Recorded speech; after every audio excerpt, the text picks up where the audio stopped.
بسم اللہ الرحمن الرحیم۔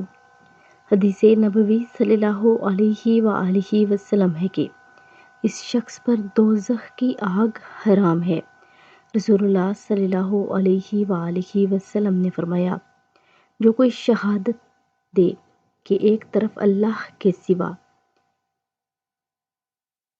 کوئی عبادت اور بندگی کے لائق نہیں ہے اور محمد صلی اللہ علیہ وآلہ وسلم اللہ کے بندے اور رسول ہیں، تو اللہ نے اس شخص پر دوزخ کی آگ حرام کر دی ہے۔